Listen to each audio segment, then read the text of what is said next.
各位伙伴们，大家下午好。好。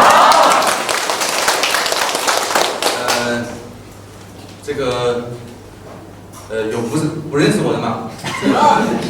举手啊，没看见过的啊，因为我今天觉得来了好多同事啊，我都没有看见过。这个确实啊，一路走来，我们从这个原工厂走出了公安啊，我们走到了荆州，来到了武汉，甚至现在我们在全国的好多地方，来自于全球，我们都有我们的合作单位和办事机构。那现在缺乏了这个跟伙伴们在一起相处的时间。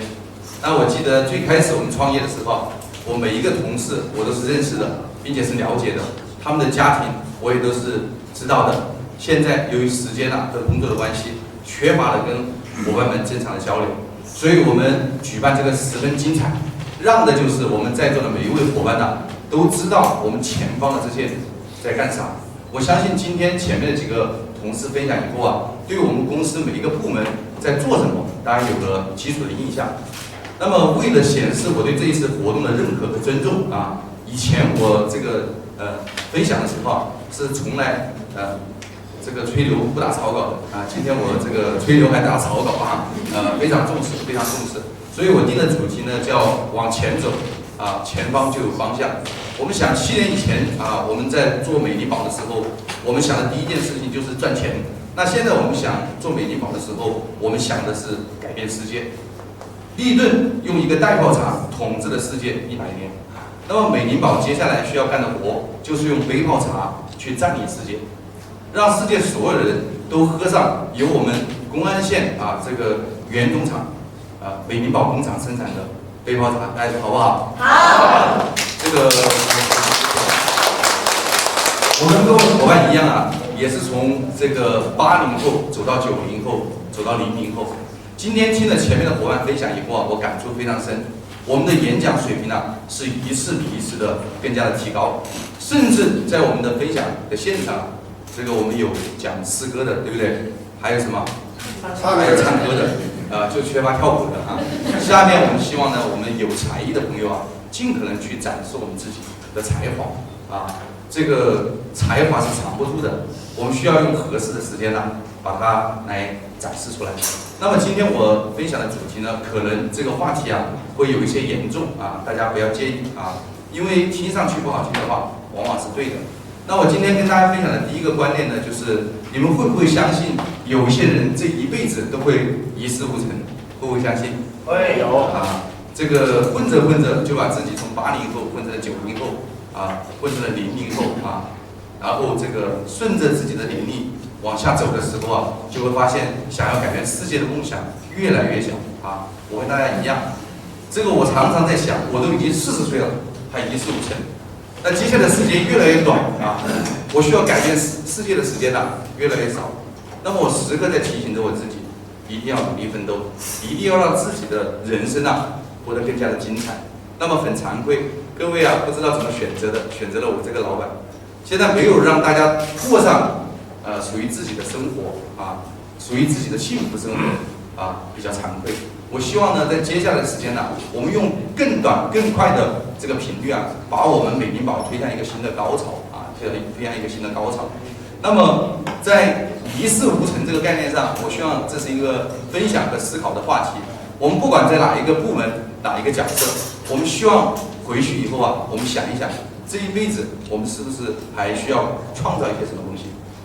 那在中国有很多企业家都是60多岁开始创业的，那李嘉诚创业的时候比我年龄还大还有我们中国这个做摩托车的嘉宁摩托的60多岁才开始创业。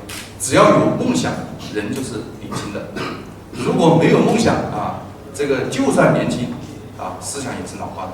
那今天呢，我们看到了好多伙伴都是第一次见面。那么我看到伙伴开会的状态的时候我在思考一个问题：有梦想的人眼睛一定有光芒，没有梦想的人这个一定都在玩手机，有没有？其实你们的梦想与我无关，对不对？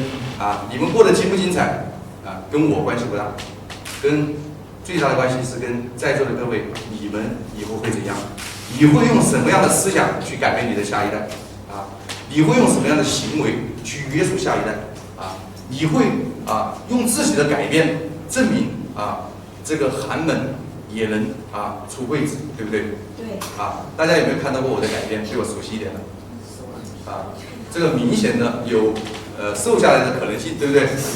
我最高峰的时候今年年初长到了160多斤，这个大家猜我现在多少斤？140多。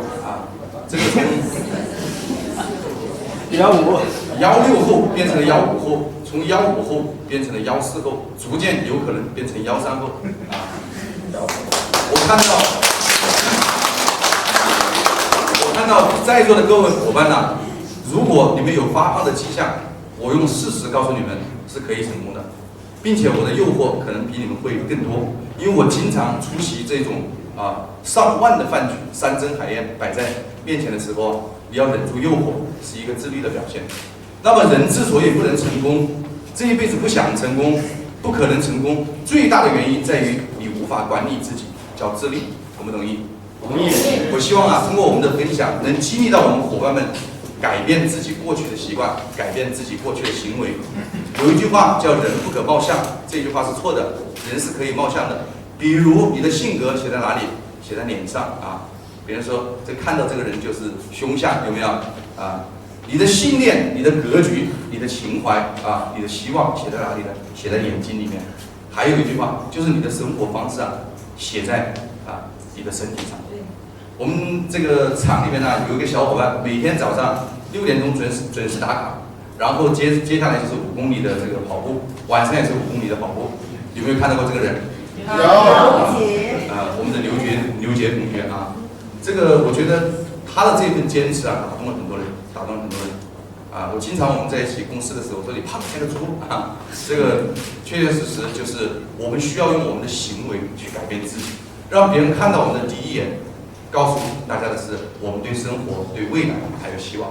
接下来我们的工作会很忙接下来工作很忙，因为今年我们在9月份会有很大的计划来推出。那明显的感觉呢，今年比去年更忙，那么明年比今年也会更忙。那么下面一个话题呢，这个我要讲的就是一个关于我们今天很多伙伴都讲的一个为爱的话题为爱的话题。那么我们在座的所有伙伴呢，我都爱你们，不管你们爱不爱我，因为你是美丽宝的一员，你不仅仅代表的是你自己，你走出这个厂门的时候你面对的说不定是世界的人。因为我们公司现在有出口，你们每做的一个产品可能它的流向会坐着飞机、坐着火车流向海外。你们代表的就是美丽宝的形象。那么我爱你们，你们才会爱公司，爱公司以后才会爱产品，爱产品以后才会服务好顾客。这个逻辑没问题是吧？对。但是你们有没有爱你们自己这个在这里面呢，这个讲几句话消极的人看过去积极的人看未来。无论你们现在在哪一个岗位，是金子就让它发出光，是人才就发挥出自己有效的能力让我们能看见。我们也打通了这个晋升的通道，也打通了这个演讲的渠道。下一个活动十分精彩，留给大家。我希望看到大家非常这个不错的表现那么送大家一句话，叫可以改变的我们就去改变它，不可以改变的我们就去改善它，完全不可以改善的我们就去承担，完全不可以承担的我们就需要放下。那接下来的工作呢就会要涉及到很多这个大家需要干活的时候了。因为接下来到9月份的时候我们的产能可能会增加。大家猜一猜我们会增加多少倍我们会10倍的增加会10倍的增加。因为到9月份的时候我们有一个非常大的战略我们要去实施。那么在9月份之前呢，我们要做好充足的思想准备、充足的人员储备、充足的思想统一和战略统一的工作。那接下来半年的时候呢，我们会开半年的总结大会，也会宣布我们接下来的战略到底是干嘛。我让公司的每一个员工都当老板，了解战略，知道我们未来是谁，知道我们可以改变什么，好不好？好。那最后一句话呢，就是在前行的道路上我也非常迷茫我也非常迷茫，经常有时候看不清楚未来的方向，都不知道接下来会做什么。但是这个我们又讲到《西游记》，接下来我们会跟中茶的猴王合作，我们会用到很多《西游记》里面的话题。那《西游记》里面有几个点是我今天需要重复的。第一个点就是在《西游记》取经的路上取经的路上，无论遇到任何的困难，最坚定的是谁？唐僧。是谁？孙悟空。是唐僧啊。这个《西游记》里面有个固定的话题就是唐僧经常会说悟空来救我，我被抓住了。然后二师弟和三师弟说，悟空大师兄，师傅被抓走了这是固定的台词。但是无论遇到任何的问题，只有唐僧一个人会说向西向西。那么我不知道我们公司下一个发展方向在哪里，但是我们会一步一步的制定非常清晰的计划。当你们看不清楚方向的时候，应该干嘛呢？大家想一想选择相信我选择相信我，因为我已经提前比你们富裕了，对不对？对。我现在也是王岗村的袁董朗村的万元户了，是吧？体系的公安前500强，我都努力，你们凭什么不努力？这个我的工作量肯定比大家大，对不对？对。这第一句话。第二句话，我一定要跟大家上好紧箍咒，为什么呢？因为没有紧箍咒之前孙悟空只是个猴子。如果想要改变自己，想要自己成为齐天大圣，就要干嘛？拿好你们自己的紧箍咒，好好的约束你们自己，在自己平凡的岗位上干出属于自己不平凡的业绩。我的分享完了，谢谢大家。